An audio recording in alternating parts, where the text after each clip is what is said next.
Praise the Lord. ஆண்டவராகிய இயேசு கிறிஸ்துவின் நாமத்தில் அன்பின் வாழ்த்துக்கள். பிரியமானவர்களே, இன்றைய நாளில் புத்தியுள்ள ஸ்திரீ தன் வீட்டை கட்டுகிறாள் பாகம் 4 கர்த்தர் நம்மோடு பேச போகிறார். ஆமேன்.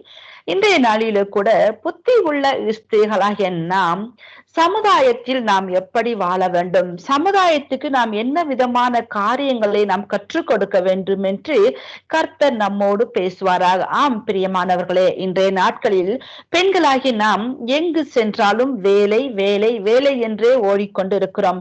நாம் வேலை செய்யற இடங்கள், வேலை செய்யற ஸ்தலங்கள், வேலை செய்யற குடும்பங்கள், எல்லா இடத்திலையுமே நாம் முக்கியமாக நாம் ஓடிக்கொண்டே இருப்போம். நம்மை பற்றி, நம்முடைய சரீரங்களை குறித்து நாம் சிந்திப்பதில்லை. இந்த நாட்கள்ல நம்முடைய சரீரங்கள் எவ்வாறு இயங்கிக் கொண்டிருக்கிறது, நாம் அதிகப்படியாக வேலை என்றே நாங்கள் ஓடும் பொழுது சரியான நேரம் இல்லை, நமக்கு சாப்பிடுவதற்கு தூங்குவதற்கு நேரம் குறைவோ, இப்படியாக நாம் அதிகப்படியான வேலை பளு நிமித்தம் நம்முடைய சரீரங்களை நாம் பாதுகாப்பதில்லை. அப்படியாக சரியான நேரத்துக்கு தூங்காமல், சரியான நேரத்துக்கு நம்மை பாதுகாக்காமல் இருந்தால் பிற்காலத்துல நாம் ஒரு நோயாளியாக மாறி விடுகிறோம். நமக்குள் எத்தனை விதமான பிரச்சனைகள் இன்றைக்கு பெண்களுக்கு, சுகர், பிரஷர், கிட்னி பாதிக்கப்பட்டு, கல்லீரல் பாதிக்கப்பட்டு, நுரையீரல் பாதிக்கப்பட்டு, இருதயம் பாதிக்கப்பட்டு, அதே போல கேன்சர், மார்பக புற்று, குடல் புற்று, இப்படி பல விதமான நோய்களுக்கு உள்ளாக்கப்படுவதன் காரணம் ஓய்வு இன்மை, அதிகப்படியான வேலை பளு, சரியாக சாப்பிடுவதில்லை. இப்படியான பிரச்சனைகள் நம் சரீரங்களை கெடுத்து விடுகிறது. அப்போ கர்த்தர் நமக்கு கொடுக்கப்பட்டிருக்கிற ஆவி, ஆத்மா, சரீரம் இவற்றை நாம் பாதுகாக்க வேண்டும். அதுவும் கூட ஒரு ஊழியம். ஏனென்றால் இது கிறிஸ்துவின் சரீரம் என்று நம்முடைய சரீரம் சொல்லப்பட்டிருக்கிறது. அப்ப தேவன் வாழும் ஆலயமாய் இருக்கிறபடியால் இந்த சரீரங்களை நாம் நோய்வாய்ப்படாமல் பாதுகாக்க வேண்டும். அதுவும் நம்மில் விழுந்த கடமையாக இருக்கிறது.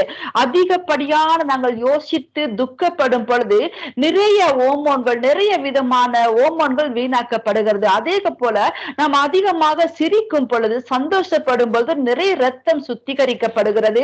நாம் மகிழ்ச்சியாக இருக்கும் பொழுது நம்முடைய உடல் அவயவங்கள் சந்தோஷமா இருக்கிறது. நாம் துக்கப்படும் பொழுது நிறைய நரம்புகள் செயலிலிருந்து பாதிக்கப்படுகிறதுனாலதான் நமக்கு வியாதிகள் வருகிறது. அப்போ நாங்கள் புத்தி உள்ள ஸ்திரீகள் நாம் இருக்கிற இடங்களிலும், நாம் செய்கிற வேலை ஸ்தலங்களிலும் நமக்குரிய நேரங்களை நாமத்தான் ஒதுக்கி கொள்ள வேண்டும். நாங்க வேலை செய்யும் பொழுது நமக்கு ஓய்வுகள் எடுக்கிறதுக்காக கொஞ்சம் நேரத்தை நாங்க ஒதுக்கி கொள்ள வேண்டும். நாம சரியாக இருந்தால்தான் குடும்பத்தை அழகாக கட்டி எழுப்ப முடியும். ஏனென்றால் புத்தியுள்ள ஸ்திரீ வீட்டை கட்டுகிறாள். வீடு எது? நமக்கு கொடுக்கப்பட்ட குடும்பம். அப்ப நம்முடைய குடும்பத்தை அழகாக கட்ட வேண்டும். நம்முடைய பிள்ளைகளை அருமையாய் வளர்க்க வேண்டும். கொடுக்கப்பட்ட கணவனை அருமையாய் பார்த்து கொள்ள வேண்டும். கொடுக்கப்பட்ட மாமனார் மாமியாரை அருமையாய் பார்த்து கொள்ள வேண்டும் என்றால் நம்முடைய சரீரங்களையும் நாம் பாதுகாக்க வேண்டும். சொல்லுவார்கள், சுவர் இல்லாமல் சித்திரம் வரைய முடியாது என்று. அப்போ நாம சரியாக இருந்தால் தான் நம்முடைய குடும்பம் சரியாக இருக்கும். நாம் பலவீனப்பட்டு விட்டால் குடும்பம் பலவீனப்பட்டு விடும். நாம் சோர்ந்து போய்விட்டால் குடும்பம் சோர்ந்து போய்விடும். எனவே புத்தி உள்ள ஸ்திரீயாகிய முக்கியமான ஒரு பங்கு நம்முடைய சரீரங்களையும் நாம் பாதுகாக்க வேண்டும்.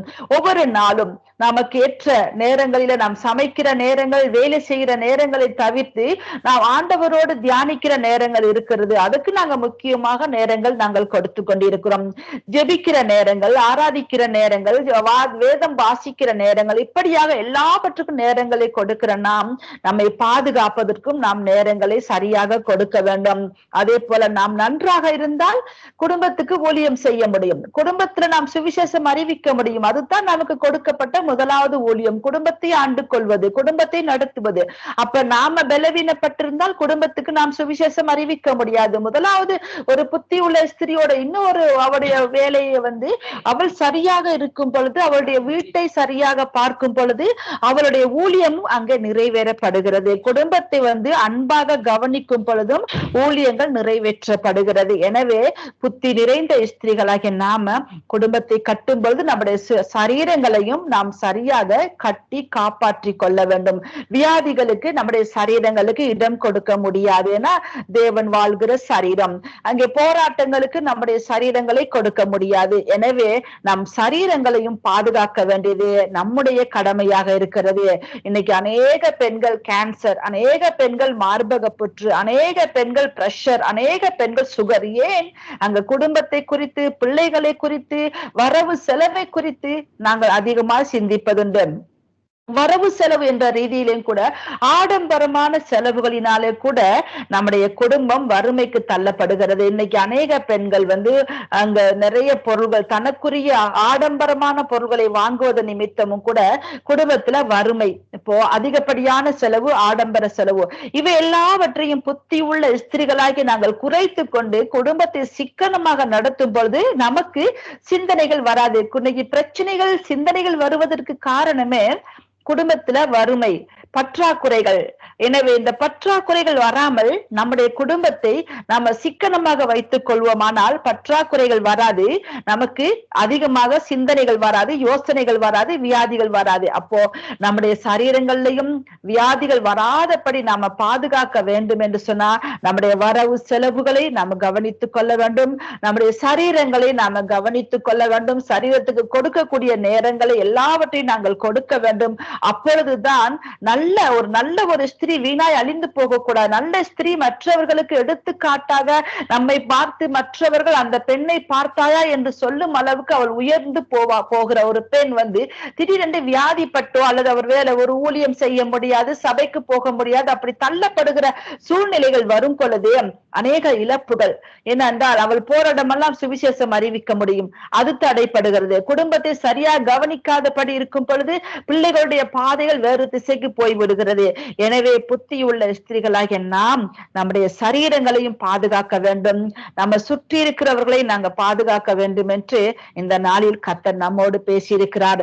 இரக்கமுள்ள பிதாவே, உமக்கு நன்றி செலுத்துகிறேன் ராஜா. இந்த நாளில கூடப்பா புத்தி உள்ள ஸ்திரீகளாகிய நாங்கள் ஒவ்வொருவரும் கர்த்தாவே இயேசுவே உம்முடைய சமூகத்துல ஊழியம் செய்வதை போல எங்களுடைய சரீரங்களையும் பாதுகாக்க வேண்டும் என்று கர்த்தர் இந்த நாளில் எங்களோட பேசியிருக்கிறபடியால் நன்றி அப்பா.